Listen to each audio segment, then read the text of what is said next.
2002年的美国依旧被911所带来的恐慌所笼罩，以至于特区狙击手出现时，许多人都以为是恐怖袭击再次来临。这为案件的侦查带来了难度。特区狙击手的行事风格非常小心谨慎，他们在案发现场并没有留下太多有用的线索，甚至连弹壳都没有，这也让他们能够在3周内狙杀10人，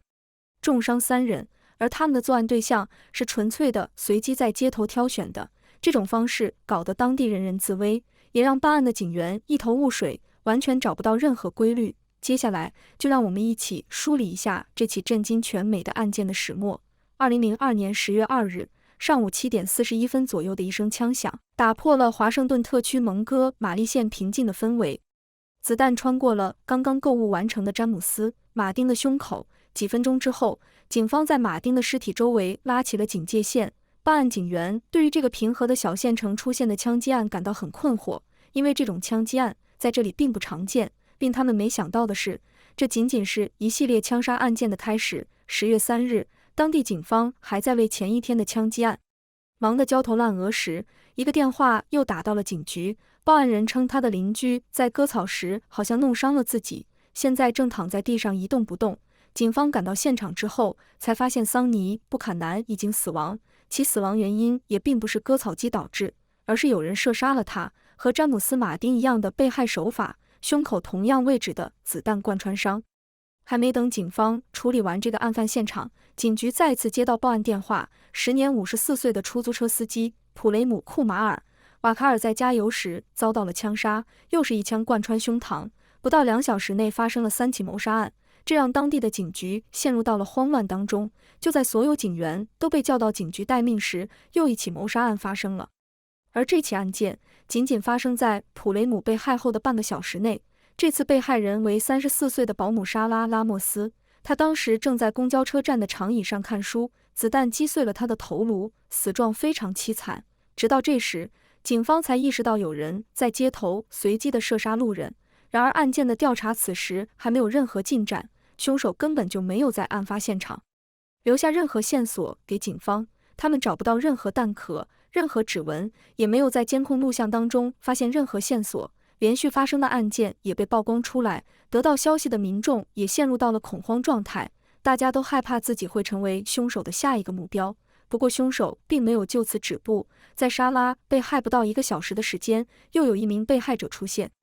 25岁的老李·路易斯·里维拉在加油站加完油清理车内垃圾时被人射杀。晚上9点30分左右，在街边散步的时年72岁的退休木工帕斯卡尔·夏洛特被人射杀，他成了10月3日这一天的最后一名受害者。随着新闻报道出来越来越多的惨案，平和的小镇出现了巨大的恐慌。当地人说他们经历了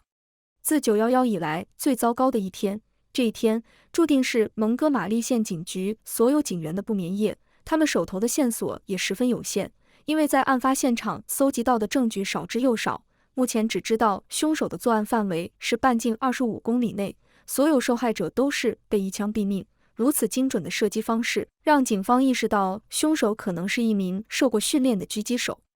而且还是一名上过战场的老兵。他的作案手法极其犀利精准，所有被害者都是被出其不意的射杀的，在现场也没有找到凶手的线索，随机挑选路人进行狙杀。被害者根本没有共同点，唯一的共同点可能就是他们在错误的时间出现在了错误的地点。警员们也完全猜测不到凶手的作案动机。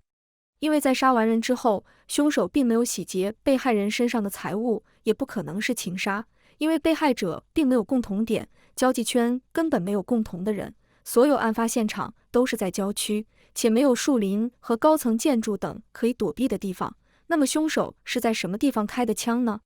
办案警员经过一番辩论之后，给出来了一个答案，他们认为凶手是躲在车里进行的射击。一位目击者也证实了这一想法。目击者称，在案发时确实看到了有一辆白色面包车从案发现场周围驶离。警方根据这条线索，通过对案发现场的监控录像进行了白色面包车的筛选，只是案件的调查进展缓慢。与此同时，为了应对蔓延起来的恐慌情绪，警局不得不召开了记者会，尽可能多地与公众分享案件的信息，并派驻了大量的警力进行街头巡逻。通过对弹头的分析，警方认为凶手使用的是一把类似于布什马斯特的步枪，这种武器是中共军队内部使用的，威力巨大。通过对弹头轨迹分析之后，警方认为凶手是在平地上进行的射击，并不是从高处或者屋顶上进行的射击。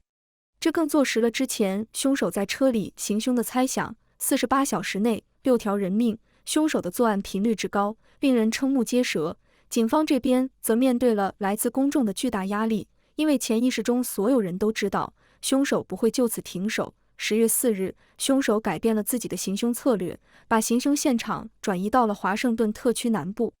这天，时年43岁的卡罗琳·希维尔正在一家工艺品商店停车场里整理自己刚买完的东西，准备放到车上。凶手开枪击中了他的腹部。停车场里有人看到了卡罗琳的倒地，目击者迅速叫来了救护车，及时的救治让卡罗琳捡回来了一条命，而目击者这边并没有看到有人开枪。卡罗琳也成为了第一个在凶手手底下幸存的人。警方的调查依旧没有进展，形同鬼魅的凶手依旧在现场没有留下任何线索。警方为了征集到有用的线索，开出了20万美元的悬赏。一时间，无数的电话涌进了举报热线。这些线索当中，大部分的线索都是无意义的，也有真正有用的线索，但大量的线索导致了警方需要花大量的时间来分析线索的真伪，这也拉长了有用线索被发现的时间。警方这边则夜以继日地进行工作，他们注意到凶手对当地的路线似乎很熟悉，凶手的作案半径也在10月4号的时候扩大了，凶手可能随时会出现在任何地方。此时的案发现场周围的学校还在正常开放，只是加强了安全管理。由于凶手当时并没有展开针对未成年人的狙杀，政府部门决定不关闭当地学校，让学校保持正常运转。事后才发现，这是一个多么错误的决定。10月7日，13岁的伊伦·布朗因琐事被赶下了校车，之后被他的姑姑送去学校。就在伊伦·布朗从姑姑车上刚下车没多久，凶手就朝他开了枪，眼看着自己的侄子倒地，伊伦·布朗的姑姑一时间慌了神。之后他迅速拨打了报警和急救电话，最后伊伦·布朗被及时送医，成为了第2位在凶手手底下幸存下来的人。这次案件发生之后，联邦调查局介入到了案件的侦查当中。FBI 探员发现此案并非一人所为，凶手应该不是一人，而是至少有2个人，一人开车，一人负责开枪，这样才能实现在移动中精准命中被害者。探员们一寸一寸地搜索了案发现场周围的土地，并在案发现场找到了一张写有文字的卡洛牌。这张牌是凶手专门留下的，目的就是为了跟警方取得联络。凶手们似乎有很强的表达欲望，卡洛牌上写着简单几句话：我是上帝，打电话给我，不要向媒体公开此事。凶手明确地表示想要跟警方单独建立联系，并且不希望媒体知晓此事。但此事还是被从警局内部泄露给了媒体。第2天，这个消息便传遍了大街小巷。我们无从知晓凶手在看到信息被泄露之后有怎样的心理状态，但他们的杀戮并没有停止。10月9日，时年53岁的迪恩·迈尔斯在给车加油时中枪遇害。同一天，杰弗里·霍珀被枪击，但最终被救回，这让他成为这些列案件当中的第3名幸存者。10月11日，肯·布里奇斯在另一所加油站遇害，他也是在给车加油时遇害。10月14日，时任 FBI 分析师的琳达遇害。不断攀升的被害者人数，使得此案成了继911之后最受关注的案件。悬赏征集线索也有了初步进展。10月16日，一位名叫马修·道迪的人报警，声称自己看到了一个中东人开枪射击琳达，并且说他还看到了一辆白色的货车，货车的尾灯坏掉了，这辆车应该就是凶手驾驶的车辆。这个线索立刻引起了办案探员的警觉。案件似乎到这里终于迎来了转机，但遗憾的是，在经过对现场监控视频调查之后，他们发现马修到底只是为了博人眼球而编造了这些谎言，这也导致了马修到底被逮捕入狱。当然，并不是所有线索都是无效的。罗伯特·霍姆斯提供的线索就给案件的侦办带来了真正的转机。罗伯特在新闻广播当中看到了对凶手狙击手身份的描述之后，他觉得这个狙击手可能是他认识的人，这个人现在就在华盛顿生活，而且他也有充足的作案理由。这个人便是约翰·穆罕默德，两人曾经在一起服役过，而约翰则是军队中的王牌狙击手，并且真正的上过战场。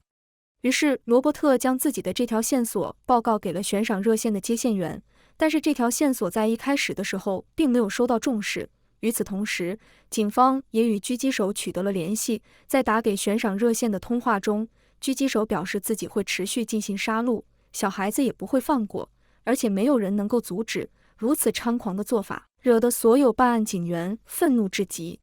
他们是要将凶手捉拿归案。警方在调查劫俘里，霍珀被枪击案发现场时，在附近发现了一个弹壳和一张钉在树上的字条，字条被装在密封袋当中。警方在密封袋上提取到了 DNA， 但最终 DNA 结果并没有在警方的数据库当中找到任何相匹配的信息。字条上的内容为：我是上帝，打电话给我，将$1000万打入到这个账户当中，否则会有人继续死亡。这是狙击手第一次开口要钱，并且还在字条上表示他们将会在某个时间打电话给杰弗里·霍珀被害时附近的餐厅，要警方准时接听电话。为了准备和狙击手沟通，警方做足了完全的准备。10月21日早上，电话铃声准时响起，电话中的狙击手表示，警方要严格按照他在字条上的要求行事，准时打钱，否则会有更多的人被杀。如果这一幕发生，那么责任全在警方这边。而且狙击手还表示，他们接下来会有针对未成年人的犯案，同时还提到了一起发生在阿拉巴马州的枪击案，并表示这起案件是他们所为。接着就挂断了电话。警方则通过电话追踪，到了狙击手打电话的位置，他们迅速赶往到了那里。只是警方赶到时已经为时已晚，他们在电话亭只抓到几个非法移民，而狙击手已经早几分钟之前离开了。警方跟踪了狙击手说到的阿拉巴马枪击案，在这个案件当中，他们通过案发现场的一枚指纹确定了狙击手之一的李博伊德·马尔沃的身份。马尔沃是一名牙买加裔非法移民，他曾被华盛顿特区的移民局采集过指纹。由于警方已经确定了狙击手是团伙作案，所以他们从马尔沃关系亲密的联系人当中进行排查。很快他们就确定了另一名狙击手的身份就是约翰·穆罕默德。约翰收养了马尔沃，并且有军队背景。警方迅速针对两人展开了侦查。通过对约翰的消费记录调查，发现他持有一辆深蓝色的雪佛兰卡普里斯汽车。警方迅速对这辆车的行踪展开了调查，并通过电台和媒体公开了嫌疑人的信息。前文我们提到过，约翰的战友罗伯特·霍姆斯给警方打过电话，但当时这条线索没有被重视。当警方确定了约翰的身份之后，这条线索才被重新审视。警方找打到霍姆斯，给他听了狙击手的电话录音。霍姆斯表示这就是约翰的声音，并且表示约翰的作案动机应该是由于和他前妻离婚导致的。他们离婚之后，前妻带走了他们的3个孩子，这让约翰非常恼火。他很有可能会做出来极端的事情来报复前妻。在警方发布嫌疑人信息的1天之后，就收到了线索。有人打电话报警称自己在高速公路的休息区里看到了电视广播中所说的那辆车，并且现在他把自己的卡车停在了休息区的出口处，以阻止嫌疑人逃脱。接警后，大批警员陆续赶到了现场，他们并没有在第一时间惊动车上的人，因为他们知道车上的狙击手随时可能发难伤及无辜。随着大批警力赶到，警方慢慢靠近了车辆，之后发现车上共有2人正在熟睡。可能是连续的犯案和转移让这2人已经疲惫不堪了。在警方靠近时，2人都没有醒来。探员们破窗之后将2人逮捕，期间并没有发生冲突。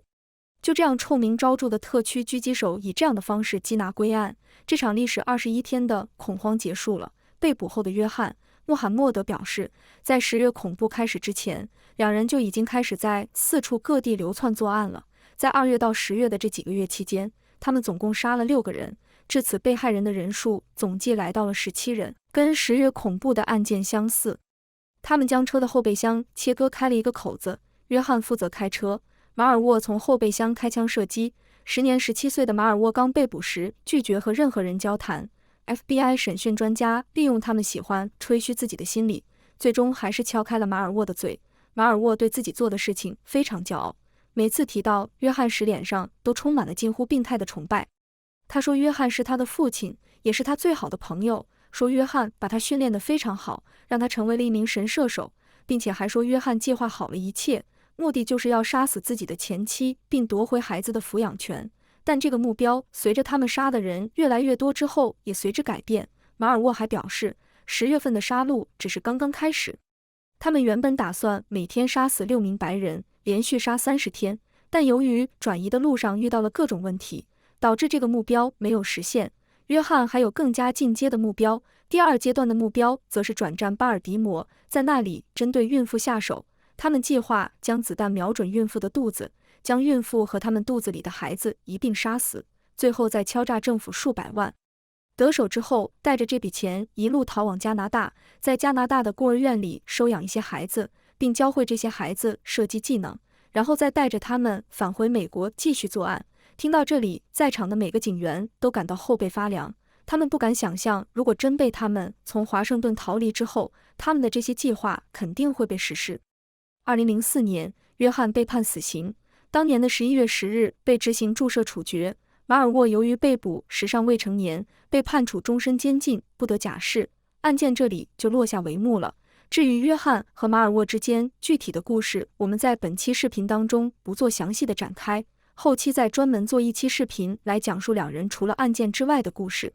好了，本期视频就到这里。如果觉得视频还不错，请在看视频的各位帮忙点下关注按钮。喜欢本视频的小伙伴也请多多点赞转发支持。下期见。